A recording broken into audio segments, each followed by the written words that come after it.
Bonjour Marilyn, Bonjour Rénal. bienvenue pour cette première interview que je fais. C'est la première fois que je fais ce genre d'exercice et je suis content de commencer avec toi.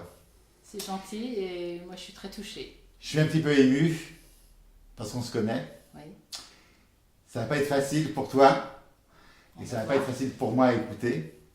Mais Marilyn va nous parler de l'au-delà parce que je suis médium, elle est médium, on témoigne toujours et c'est bien d'avoir quelqu'un qui a un autre parcours que le mien, qui va expliquer aux parents qui perdent des enfants, aux maris qui perdent des femmes, des veuves, des frères, des sœurs.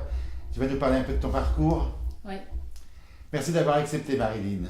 c'est À moi qui toi. te remercie, je suis très touchée. Donc pour raconter très succinctement mon parcours, depuis toute jeune, j'avais quelques perceptions d'un monde vivant au-delà de ce qui est notre monde à nous, notre monde réel. Ça s'est plus ou moins accentué en grandissant, mais j'ai toujours fait abstraction. Je vivais tout naturellement avec, presque comme si j'entendais pas. Je savais que ça existait, mais j'y faisais pas attention. Jusqu'au jour où j'étais en pleine conversation avec mon fils aîné, qui s'apprêtait à partir, qui avait déposé ses affaires personnelles près de lui, il était en train de boire un coup dans le jardin.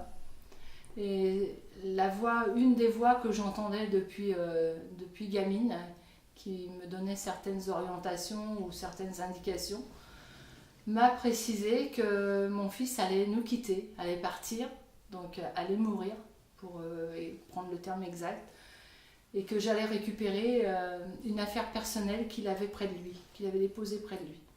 Donc là, ça a été très douloureux pour moi. Je suis partie, pas en hurlant, parce qu'il fallait que j'accepte ce que je recevais une nouvelle fois, mais j'ai pas voulu y croire. Malheureusement, une dizaine de jours après, mon fils est décédé d'un accident de voiture. Très rapidement, je l'ai entendu me parler. Il me disait maman, je suis là. Donc je me retournais, mais je ne le voyais pas. Le soir de l'accident aussi, il était derrière moi, il était sur moi, une main sur moi pour me réconforter. Et puis vivre sans lui, de toute façon, vivre sans un de mes enfants, pour moi, c'était inconcevable. Euh, j'ai fait un, j'ai même été plus loin dans la démarche. Ça, c'est plus détaillé dans le livre, je ne peux pas me permettre de le raconter ici. Mais par contre, j'ai absolument voulu... je savais que mon fils était vivant, mais je ne savais pas que je pouvais entretenir une conversation avec lui. Donc il me fallait trouver un médium sérieux qui puisse être l'intermédiaire entre mon fils et moi. Donc j'ai fait des recherches sur internet.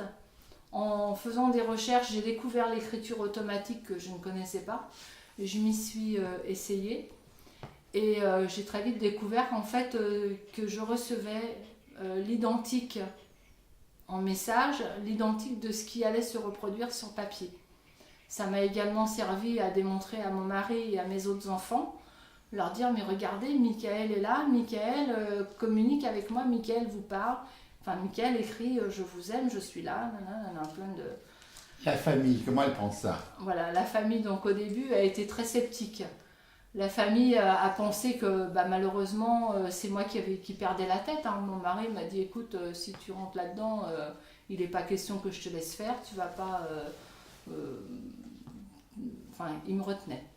Et puis quand je lui ai montré une vidéo de toi sur internet, je leur ai pas laissé le choix. Je leur ai dit écoutez, moi j'ai trouvé un médium, il me paraît sérieux, je suis sûre que c'est lui. Michael, je lui ai posé la question, il m'a dit maman vas-y, je serai là.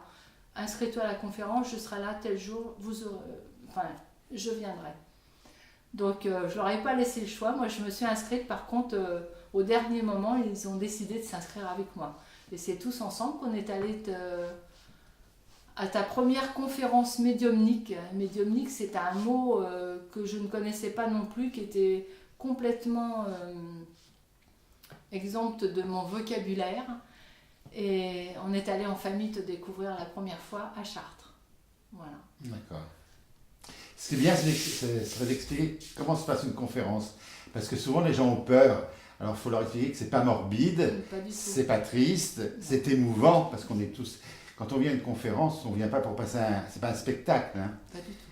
Et ça, c'est bien expliqué aux gens, parce que les gens freinent un peu, parce qu'ils ont peur que ça soit un show, tout ça. C'est pas un show, c'est une communication Oui.